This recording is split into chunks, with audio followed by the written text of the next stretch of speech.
Hello, Kobe. Morning, mate. This is the pre-show. This is the pre-show to the intro. The pre-show to the intro. Think about that. Just waiting for Dan, really. Just get on with it. Thomas McStay, congratulations on Jota captain. I did a video this morning on it. Not going to lie, very, very lucky. Very lucky. Extremely lucky, but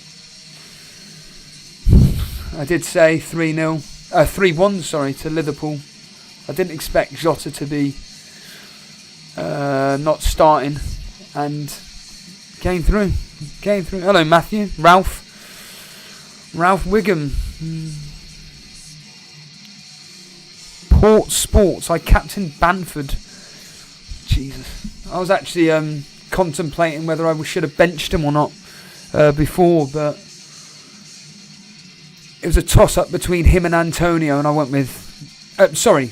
him, Lingard, or Antonio, who to start, but I just decided to play Antonio instead with Bamford rather than Lingard, and very strange. Hello, Stevie, Si. Toss was there. I honestly doubted you when you said you were captaining. Yeah, but this is the thing, isn't it, with fantasy football? Like, people are just so scared of going through with their gut decisions like I do. I'm always worried about, like, well, hold on a minute here. I say that I'm going to captain this particular player. I never go through with it, and they always end up doing something. It would have been egg on my face, not going to lie. I did if you didn't see it yesterday, I put this on Twitter earlier on, but I bet it won't come up.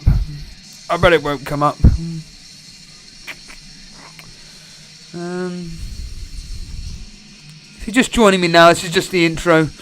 I'm just stealing this for Jamie Juster. Don't care. This is the intro before the intro. Just waiting for Dan, and then we can hit the music. Right, where were we? I bet the one thing... here we are. Right, yeah, here we go. So... Shut up. Let's quickly... This is what I did this morning at 4 o'clock. Okay, it won't go any further down than that. How bizarre. But let me just quickly play this, and then I can actually stick the old headphones in. Yeah. To be fair, he said quarter past 11. To be fair, I'm not going to be speaking on this stream. I'm just going to wait for Dan, Gabriel, and away we go. So I'm recording this at 4 o'clock in the morning, and I've just seen fucking Jota. As you can hear. Oh yeah, it contains swearing. I fucking turned off the match after 25 fucking minutes because I just could not take any more wayward passing, shots off target, a lack of intensity. I've just watched the fucking highlights and Jota's... I predicted 3-1 to Liverpool. I was laughed at. I said Jota was my captain. I was laughed at. When I saw he was benched, I thought, oh, I can't be fucked with this shit. And I've just seen he scored twice. Fuck me. Whew. I completely forgot they had swearing in. That's about 50 PIO us. Brilliant.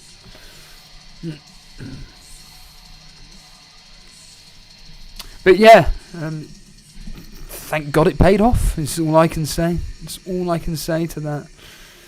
Yeah, what do you think on this? On the members only chat on Discord.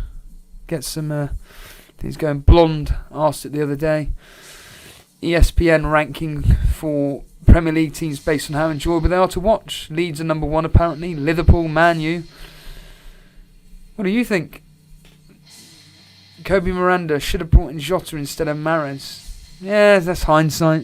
What does Harbour Boy always say? Everybody just talks about... Oh! Sorry, that is a ridiculous breakdown. Hold on.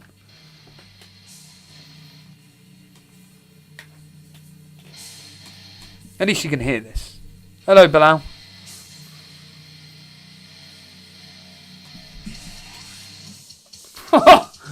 Yeah, nice. Very nice. I was trying to, well, I do know how to do it, but I don't know how to do it. Bring up YouTube on my, on the screen here. RUK, morning. Ashay, I'm going to wildcard in the next 2 game weeks, and I've decided I'll completely ditch City players for the rest of the season, barring Aguero in the last 3. Oh yeah, FPL Bix, that's a good point. I forgot about that, the team news. Just reminded me, the team news. There's me at 4 in the morning. Ah! Burnley. Nick Pope in goal. Wooden Vidra up front. Oh, well, there's Southampton's team news, okay. Fraser, Forster in goal. Walker Peters, Bednarak, Vestergaard, Bertrand, Diallo, Ward-Prowse. Oh, Ben Here we go. Right, there's a clip for Ben Dunnery. Come on. Get on with it. Ooh, Ben Dunnery. James Ward-Prowse starts. No Jota coming off the bench for you. There we are. Stick that on his old timeline there. Here we go, lads.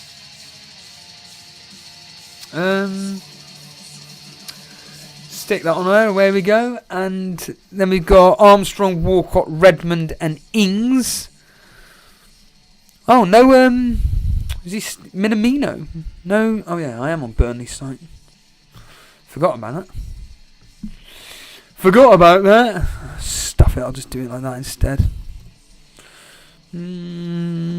By the way, if Dan's got internet issues, then we're stuffed basically. I'm going to have to phone him. Here we are, Burnley's team news, hallelujah. Oh look, Pope's in goal. No. Pope, Loughton, Tarkowski. Wow. Pope, Loughton, Tarkowski, me. Wow, this is getting on my fucking nerves, and I've just sworn again. Pope, Loughton, Tarkowski, me, Peters, McNeil, Westwood, Brownhill, Goodmunson, Wood. Ah, that's a good team. Nice, very nice team. Yeah, we'll give them a game today. I can assure you with that. Like I said, I'm expecting 1-1, 1-0 either way, 0-0, 2-1 either way. I officially predicted 1-1 in the score predictor. Has it updated yet, Bilal? Have I caught you up yet? But Ashkay asking about the wild card and everything. Man City players, is Kevin De Bruyne really worth it? No, I don't think so. I think heavy hitting midfielders, it's got to be Fernandes for 1, for definite. And I really do think Jota, Salah. Of course, we've got like the double game week, haven't we, coming up? Double game week coming up with Tottenham and whatnot, so you're going to want to have all them. Who's this? Twitch of the Death Nerve. Who? Why is Taylor on the bench? Who knows? Precautionary? Did he play? He played the last game, didn't he? I'm sure he did. I'm sure he played the last game. Can't see why he'd be dropped. Maybe thinks that Peters is more defensively solid. Oh, God. See, this is the kind of death metal I hate.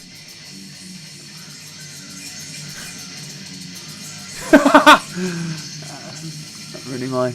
I know it all sounds the same to you, but to me, nah, that's terrible. Oh. A God Hand. Let's see what God Hand are like. What are the score predictions for this specific game anyway? Guys. What's the score predictions for this game? As I said, I'm thinking 2-1. A goal in it, essentially. I'm thinking. Oh yeah, that's what I wanted to check.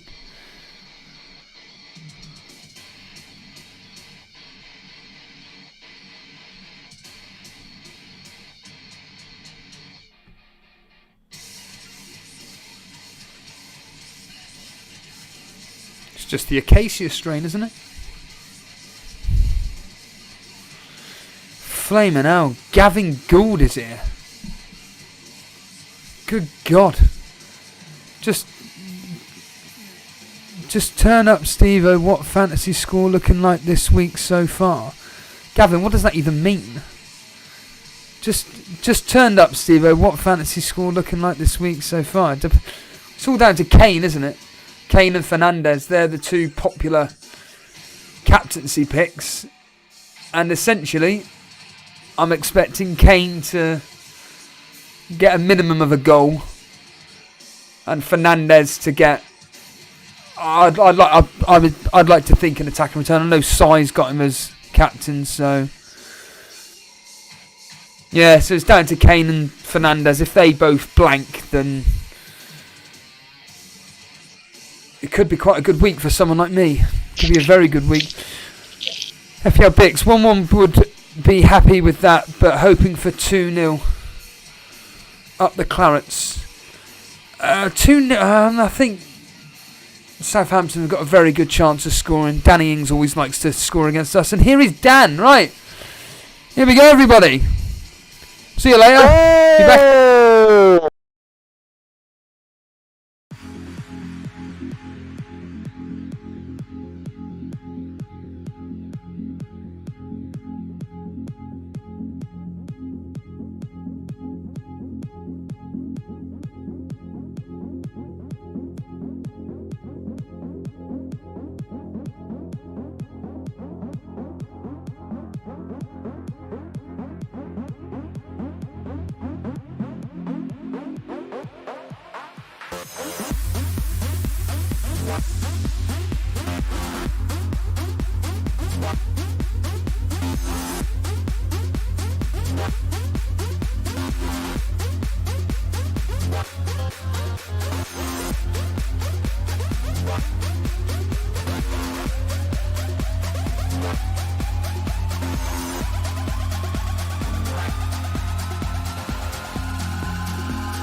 In the sky, gazing far into the night, I raise my hand to the fire, but it's no use, 'cause you can't stop it from shining through.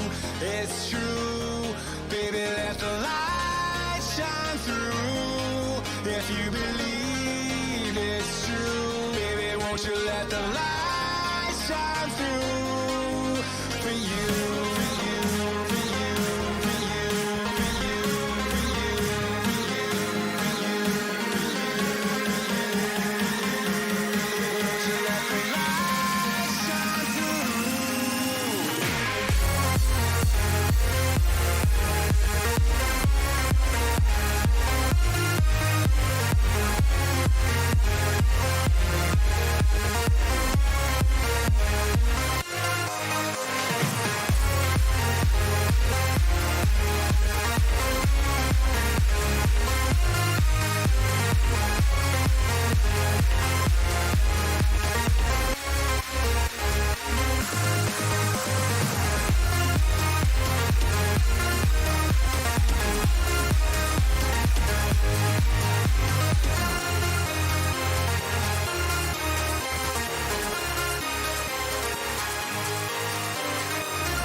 And we are back. Yeah, good afternoon, everybody. Thanks for joining me during the pre-show before the intro. And now we are back live.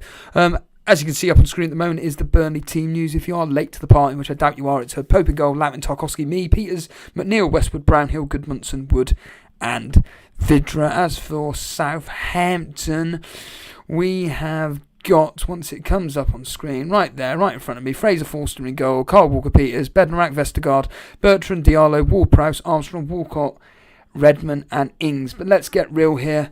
People aren't here to hear me talk about Burnley versus Southampton. They are here to hear your opinion, Dan, on last night's game between Arsenal. But before we get on with that, hello everybody, and hello Dan. Hello, yes, well. You sound like Dre Zera. Hello. Hello, well. Yeah, I am outside because my internet at home is absolutely diabolical. I'll tell you how bad it is, Steve-O. Okay, so yesterday morning, I made a transfer, okay? Took out Target and bought in Rudiger. We all know how that went. But to make this transfer, I actually had to leave my flat. That's how bad it is. I actually had to go up the stairs, come out the door, do the transfer, and then go back in. Because obviously with the deadline. Yeah, it's absolutely insane. Like I was doing, it's just absolutely ludicrous. So, because obviously the deadline was looming, and I was like, well, I don't want to risk this, so I'll just go upstairs.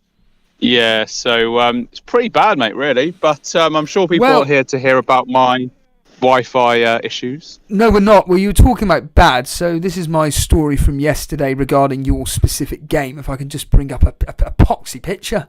All I want to do is bring up a proxy picture, Dan, of it saying 3-0, but I can't even do that. So let's just click on that main man there, Jota. So essentially this is what happened with me last night. I woke up, I was trying to stay up to watch this specific match because obviously my captain Jota was playing. As the match started, it kicked off and I realised that Jota wasn't playing and I just thought, right, whatever. Do you captain Jota? Yes. So I just thought to myself... Are you serious? Yes, I captain Jota, yeah. I've said it for weeks. I think he's a freak of nature and I think that Liverpool are now going to go on a run of incredible results and it's all down to that man in front of me. Jammy git, Steve-O. I'm very fair play to you. Fair play.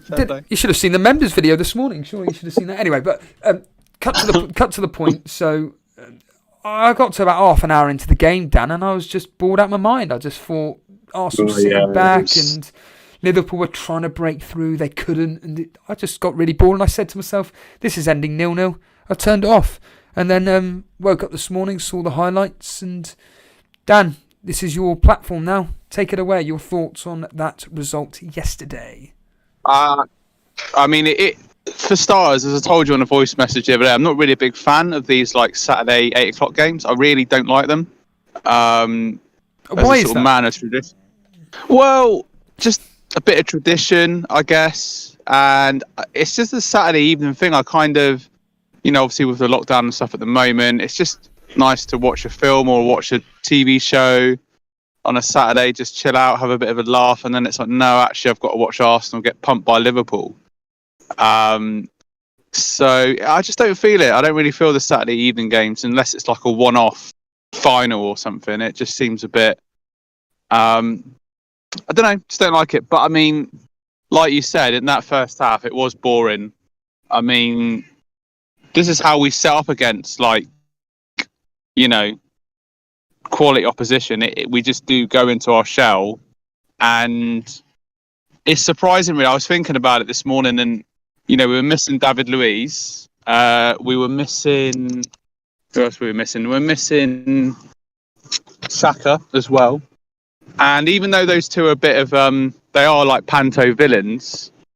In the big games, they do tend to play pretty well and add that bit of leadership and physical strength, and I think that was missing.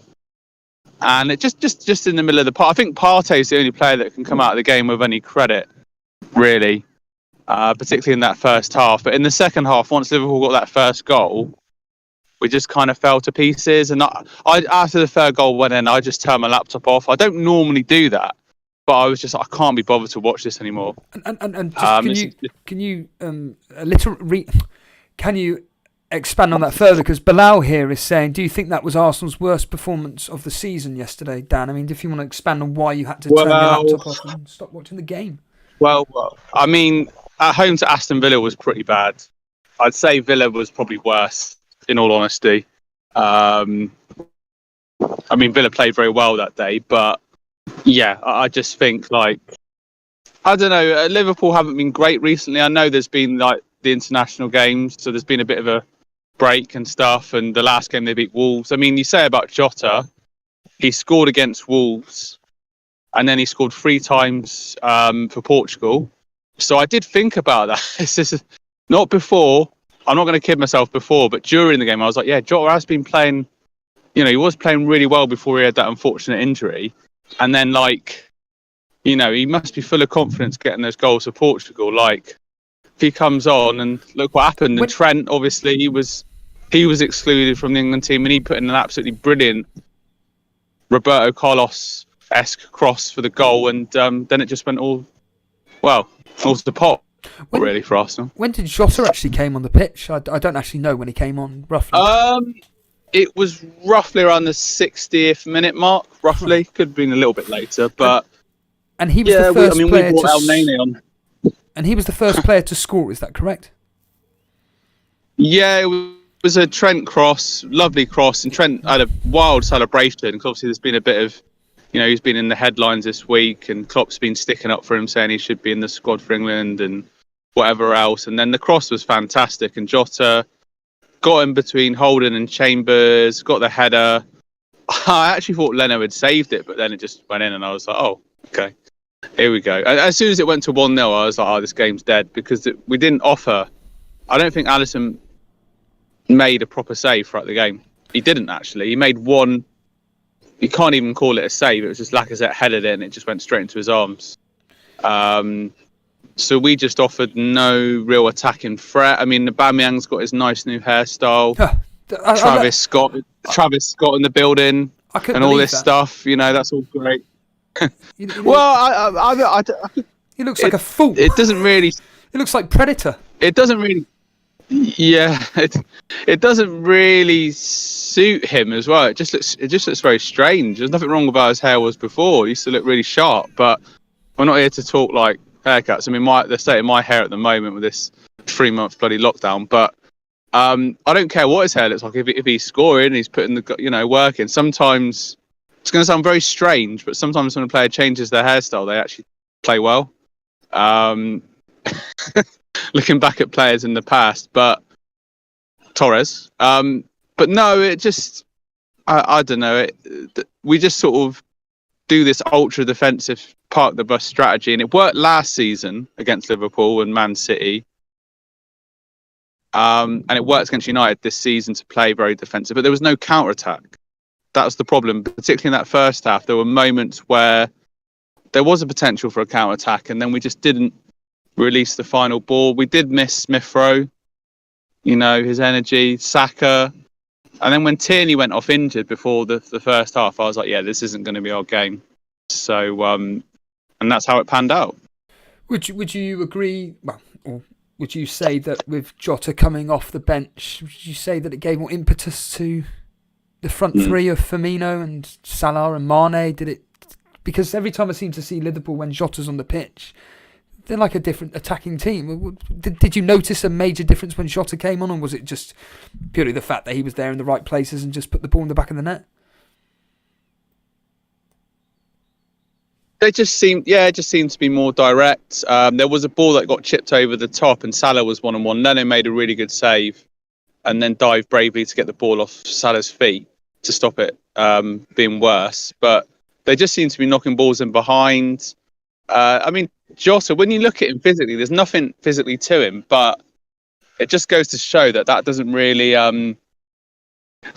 matter, because he's very mobile, very technical player, of course, and to bring a player like that on, I mean, when Liverpool signed him, I think a few people were raising their eyebrows, thinking quite a lot of money. But us FPL managers know that there's a reason why Klopp signs him. There's a reason why he plays for Portugal, and there's a reason why, he's been a really good asset this season. So, yeah, I mean, we just didn't have that strength on the bench. I mean, we brought on Martinelli with about 10 minutes to go, and I was there scratching my head thinking, well, if you're not going to play him against Slavia Prague on Thursday, why not play him now, really? Because that's what happened, is that we've got this game against Slavia Prague on Thursday, and they were thinking of that. But I think they've done it the wrong way, because Liverpool got a game against Real Madrid.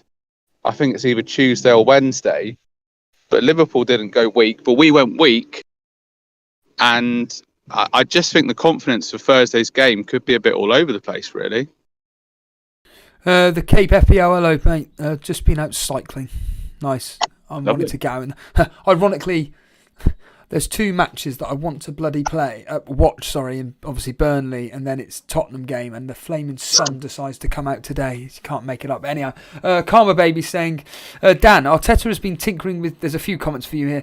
Arteta has been tinkering with his defence all season. If he can't figure out what his best back four is by now, I don't think he can be trusted to stay in the job much longer.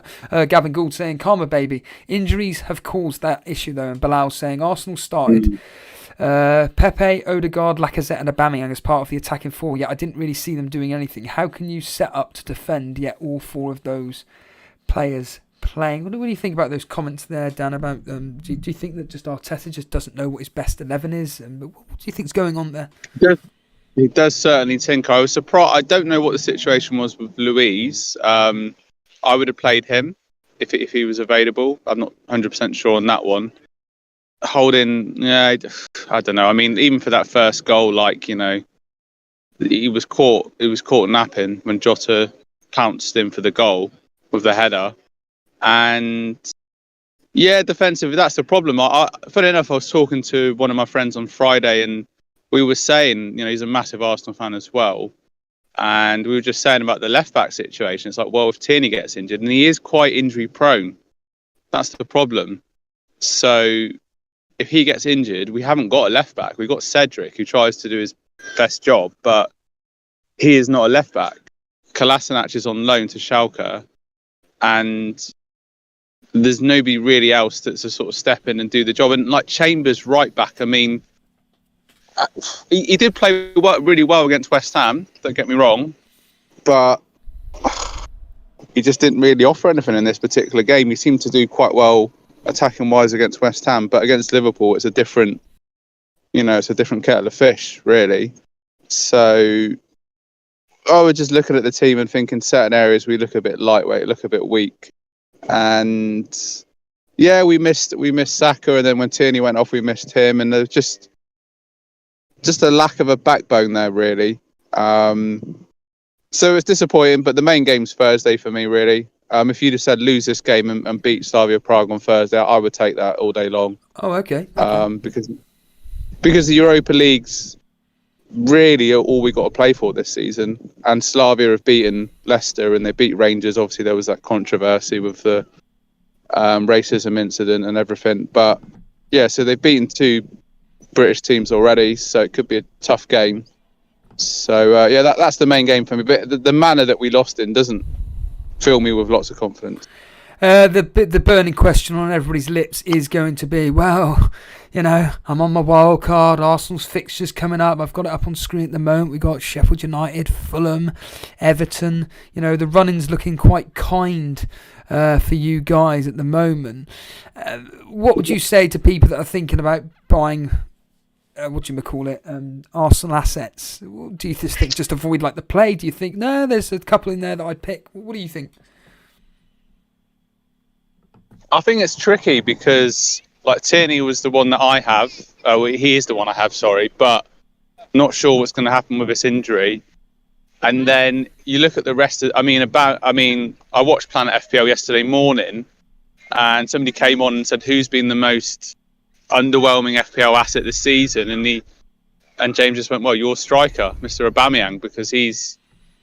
But having said that, you could flip that round on his head. He is a flat track bully. But I don't know. It's a lot of money to invest in a player that's not really been banging this season. So depends where you are in the mini league and everything. And there's obviously the risk of rotation with the Europa games. Let's see how Tierney is with his injury. I mean, he's 5.2 million. Let's say if he does, recover, then that could be a decent option with those games going forward. Apart from that, if you fancy a cheeky differential, I suppose Lacazette, as a sort of sort of mid-range priced forward, possibly if you've got the funds to do that.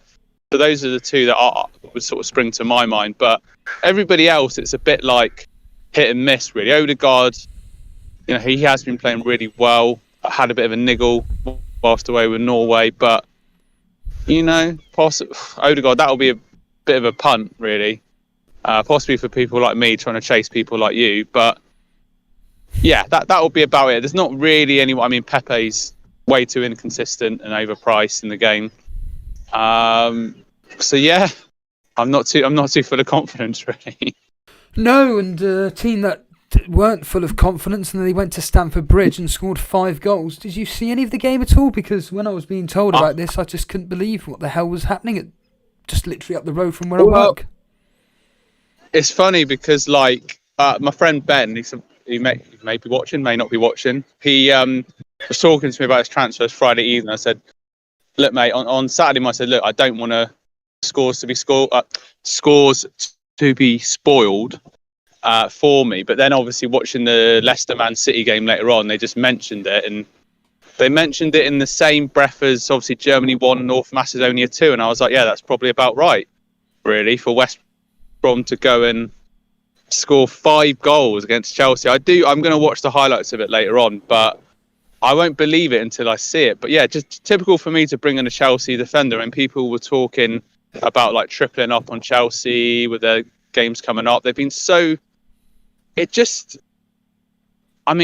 they kept 2 clean sheets against Atletico Madrid, and they've been so solid. And to let 5 goals in against West Brom, that just sums up this season, I think, in a nutshell. Yeah, I saw the highlights myself, and very good goals by Pereira and Robinson. But the second yellow card for Thiago Silva was just like, you're a big fan of Cobra Kai, aren't you? It would have fitted perfectly in that TV series there. Just a flying lunge into whoever he fouled. I can't remember now, it doesn't really matter. But yeah, it's funny though, isn't it, that the fact that everybody, the Twitter community, all banging on about bringing in double, triple, quadruple, bring the whole bloody Chelsea team in if you could, for the run-in, and of course they go and then concede 5 goals. You can't make it up. It is sod's law. But Dread FPL, just regarding the Arsenal stuff here, the loss against Liverpool doesn't really make Arsenal assets a bad investment. But based on what you're saying, Dan, it seems that really Arsenal are so inconsistent at the moment. It's just there are probably better players out there to be purchasing. It's just the values on the players. I mean, yeah, Aubameyang could haul, I don't know, against Sheffield United, for example, but it's do you have the funds to facilitate that move, and are you going to mess your squad up a bit by getting them in and maybe having to jig players around that are just more consistent and more reliable for a better price, really. That's how I feel about it. But we will see. If we get a good win against Slavia on Thursday, the morale could be up, and then I'd still say Tierney, if fit. Big question mark on that would be, the best value of all of the players, really, at 5.2 million. Yeah, and we were talking about Chelsea just a second ago. Dredd saying I apologise for the fact that they conceded. He was the one that tripled up on them. I mean, there are many people out there, Dredd, that have tripled up. I mean, I doubled up. I mean, the reality is that, as Dan said, Thomas Tuchel has come in. He kept flaming clean sheets against every team in Europe, it seems, and then the second there comes to the worst Premier League team on the planet, along comes 5 goals, albeit there were a man sent off and whatnot. But you did mention Man City there. Did you actually watch the game, Dan? Yeah, I watched the second half. I thought Man City played excellent. Professional job, wasn't it? Let's be real here. Very much, yeah. I mean, De Bruyne had a great game. He had a bit of a fiery moment at one point. towards the end where he went down. That was a shame when he went down. It was a bit dramatic, wasn't it? I didn't like that so much. But the second goal they scored was lovely goal, lovely, just the movement and everything and the awareness and Maddison came on. He had a shot over the bar, but Leicester didn't. I know they had the goal disallowed in the first half for offside, obviously, but. Yeah, I just thought a great, lovely goal from Mendy as well. Remember him sort of curling it into the left-hand corner. That was nice. So just Man City full of confidence, and the people are talking about this quadruple. Who knows?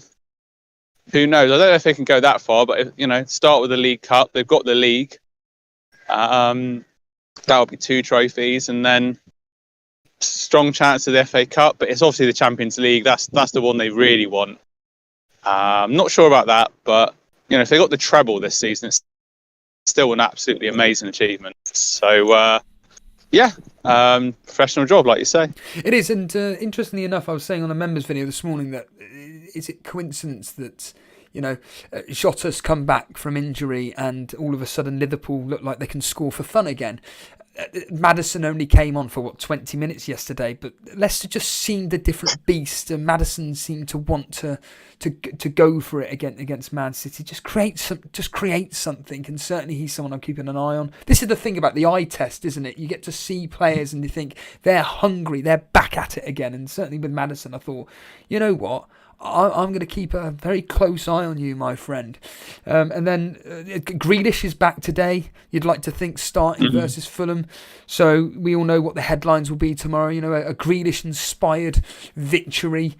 Aston Villa looking toothless of late without Jack Grealish. Now all of a sudden he's back. You never know. They may get a comfortable win tonight, albeit a very difficult task. Obviously, Kevin De Bruyne coming back as well recently for Man City. They just seem to be just going through the motions and just getting the job done.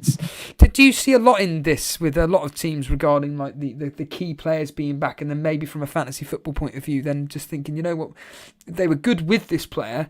Then when he went, they're bad. Maybe get back on their assets again. What do you think about that so-called theory? Yeah, I mean, like you said, Grealish, I think that game against Fulham will be a tough one, actually. I don't think it'll be straightforward at all. But, yeah, I mean, it'll make a big difference to Watkins, for example, to get that service and that creativity that they've been missing in recent games, of course.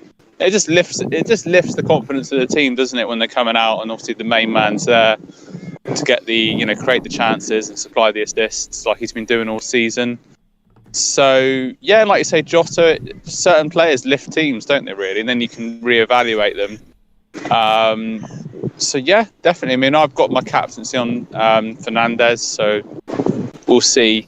And we'll see how that works when they play Brighton. Yeah, in the pre-intro, before the intro, essentially I said that today we're looking at the likes of Kane and Fernandes. What the hell are these guys going to bring? Like you said, I've got your team up on screen at the moment here.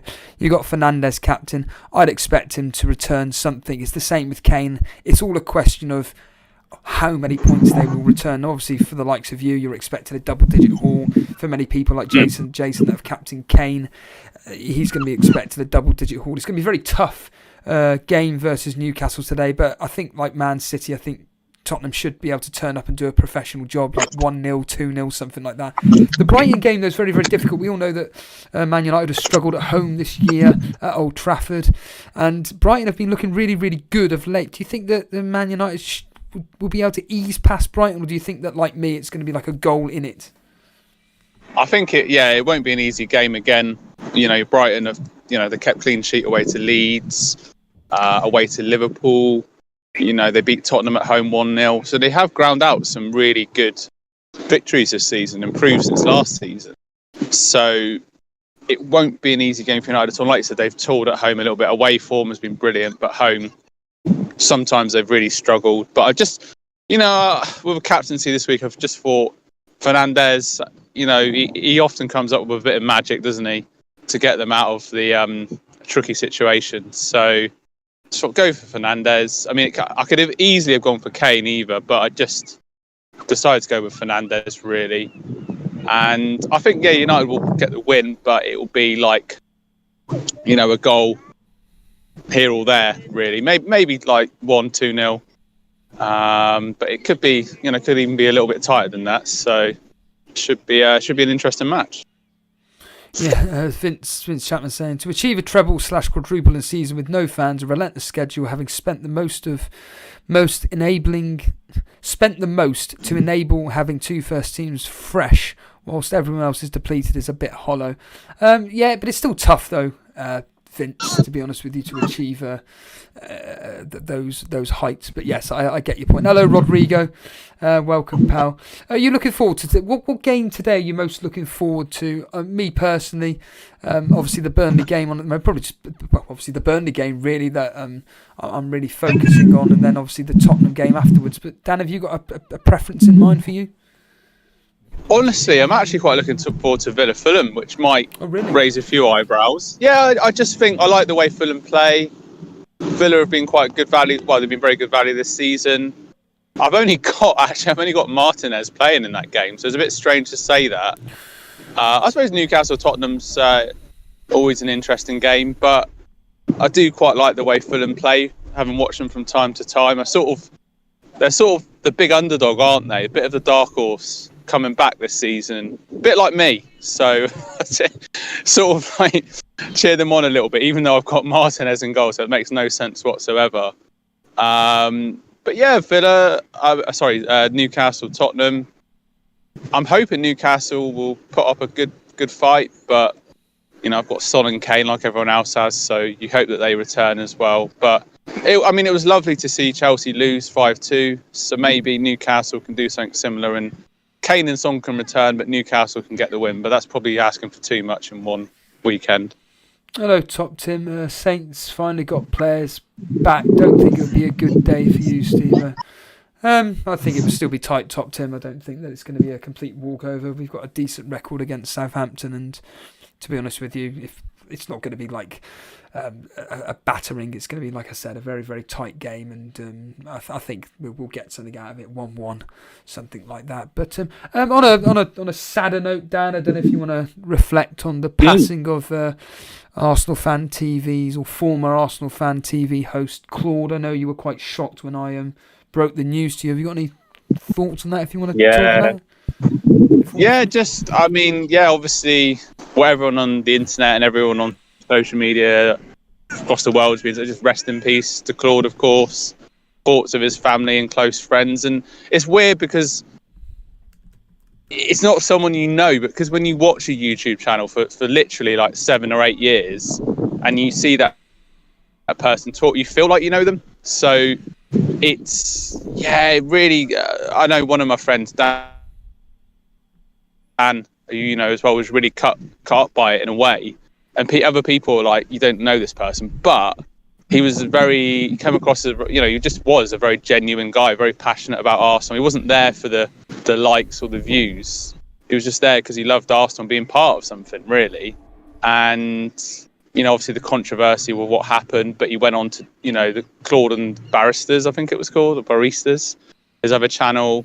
And he was on lots of other channels, and he did really well, and he was loved by many people. So it's just, to me, the horrible thing about it is obviously the Twitter side of things and the trolls.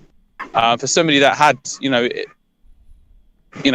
opened up to the fact that he had mental health problems, like suffered with depression, and people would just relentlessly mock him on Twitter. They're absolute, they're just absolute scum, really, to be honest with you. People that just abuse somebody with mental health issues on a public platform. So, yeah, it was just like what I said, watching Planet FPL yesterday. It just be nice to people, even if you're online or whatever. Have a think about your actions and what you're doing, really. So I think that's the big lesson from that, really. But, just enjoyed watching his content over the years, and it's been nice to see the tributes on various platforms, really. Mr. Reed making a point here that obviously this is the guy that the usual thing about he's the one that made the "it's time to go." I mean, someone like myself, what was that all about, and what was it referring to, and how did you feel when it all happened? That was a pretty poignant phrase now, isn't it, really? But that was referring to Wenger, and Ty constantly sticking up for Wenger. And there was probably a period when, I think it was like when we were actually challenging for the title, and then we started to lose crucial games, and then he just came out with it's time to go, and then it became a bit of a catchphrase, and he just came up with lots of witty sort of phrases, and he had a great sense of humour. So we could always come out with something that would put a smile on your face. So that was what that was all about, and then it became a bit of a thing, really. I didn't realise it was that long ago. It was during the Wenger years. We're talking like 4 or 5 years ago now. Yeah, and then he probably said it several other times when, we were on a sort of losing streak or whatever. So he brought it back, but he was always very honest, and he was very consistent with his opinions as well about Arsenal, and wasn't one that would just pander to the audience, really. On a more happier note, shall we say, Mr. Reed is saying, "Are you on the beach, Dan? We can hear the seagulls. Mind your chips." Yeah, I'm just watching out for these seagulls. Yeah, I am outside. It's a gorgeous day, and the internet actually works out here. This is what, Mr. Reed, this is what Devon life is like. To get the internet, you have to actually go out and find it. In You can't have it at home. You have to go out and find it on the farms. So. That's the irony, isn't it? You can be out in the middle of the country in Devon, and yet. But no, I mean, it's fine, isn't it? I mean, hopefully it's not too. Can't actually get it at home though. No. No, exactly. But I'm sure he knows that these bloody seagulls are everywhere. So you got to keep your eyes out, make sure that they're not doing any up to no good. Yeah, precisely. On a quick one, as we just quickly move on to this quick question for you. Blonde put it in the members chat the other day, which was about ESPN ranking Premier League teams based on their enjoyability to watch. Number 1 was Leeds, number 2 was Liverpool, number 3 were Man United. Apart from them 3, which I'm assuming you possibly agree with, are there any other teams that you've enjoyed this season so far? I'll throw you a couple of names. I said West Ham and Everton for me. I've actually enjoyed watching their games, and Leicester is another one. Dan, have you got any other teams that you've enjoyed watching this year? I can't believe Man United are free. Sorry. Away from home maybe, but at home, some of their games have been bloody dire. So I don't know what ESPN are on, but that's probably why ESPN doesn't get all the major games, because I don't know what they're smoking over there. But my love for Leeds this season. I think many people have said they just go for it, and the manager gets the best out of the players. I mean, Everton have had some good performances this season as well. Started the season really strong, if you remember. James Rodriguez, Calvert-Lewin's been, had a good season. I know he's fallen off a little bit, but he's had a good season. It's tricky, really. I mean, Man City as well. Obviously they. Aston Villa, I've just realised, with thanks to Harbour Boy. Yeah, Villa. I'll go for Villa. Because they played some good stuff, and they've had a solid defence. Had some good victories, and once again, it's just players that sort of link up well together as part of a system rather than individuals. But yeah, Man City have. I know what Vince said about all the money and stuff, but they have scored some lovely goals and played some great stuff. So probably be them, but yeah, definitely Villa. If you consider last season, they nearly got relegated, and this season they've had some big wins. Obviously, beating Liverpool, beating us. So yeah, I will go for Aston Villa. And on that note, I think I'll call it a morning. If you do want to support the channel, why not become a member? We do I do virtually daily members videos. If there's a specific channel on the Discord, which the link is in the description, where you can ask pretty much me anything, and I'll happily do a private video, so to speak, where members can all watch it, really. But yeah, you can jump in on that. Obviously, if you are new around here, hit the subscribe button, hit the like button if you've enjoyed the stream, and follow us on Twitter at Elite FPL. Other than that, Dan, enjoy your day, mate. I will do. Thanks everyone for watching, and enjoy the rest of the Easter bank holiday weekend. Yeah. On that note, cheers everybody, and enjoy the football. See you later. Cheers, Dan. Cheers.